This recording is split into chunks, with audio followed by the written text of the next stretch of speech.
The husband never ate eggs. Therefore, the wife ordered her son not to eat them either, fearing he would discover the son wasn't his.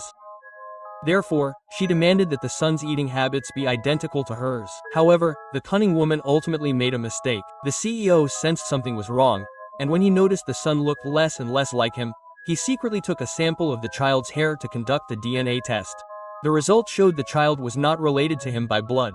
This led the CEO to suspect that his wife was not the woman he had spent the night with. It turned out that 6 years earlier, the CEO had fallen victim to a trap and accidentally spent the night with a woman who worked part-time at a hotel. When he woke up, she had already disappeared. But the CEO remembered that she was wearing a round jade amulet. So he instructed his staff to use that clue to find her. He wanted to take responsibility for her. But when he arrived at her house, he found her friend using a rope to induce an abortion. When he inquired, he learned that her friend was pregnant.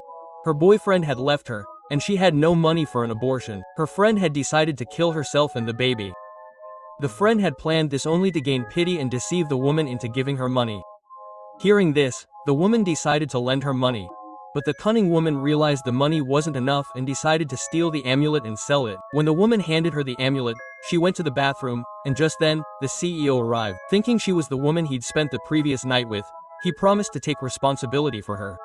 Seeing that the CEO didn't recognize her, she took the opportunity and lied, claiming she was the woman he'd spent the night with. The CEO, without hesitation, accepted her into his home and raised her friend's child as his own. Unbeknownst to her, her true well-wisher was also pregnant. 6 years passed. The woman, unable to abort the child, raised him alone. Unfortunately, the child had a congenital heart condition. The woman worked 8 different jobs to raise money for his treatment. One day, she arrived at a mansion for an interview as a maid. Unaware that the mansion was the home of the child's biological father, she told the child to wait downstairs. But the cunning woman's son slipped on the floor while playing. Seeing this, the cunning woman, without asking, accused the child of attacking her son. However, the child insisted that he had simply fallen accidentally. The cunning woman did not believe her and ordered the servant to release the dogs. The child, frightened, called out for his mother. The woman, in a panic, threw herself in front of him to save him. When he regained consciousness, he realized that the cunning woman was his old friend. At that very moment, the cunning woman realized that the child was probably the CEO's son.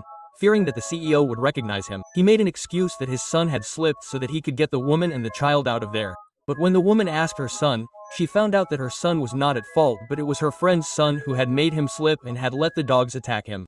The woman, knowing that her son never lies, did not ask any questions. Because of their old friendship, she did not press and ask why he had not contacted her in the last 5 years.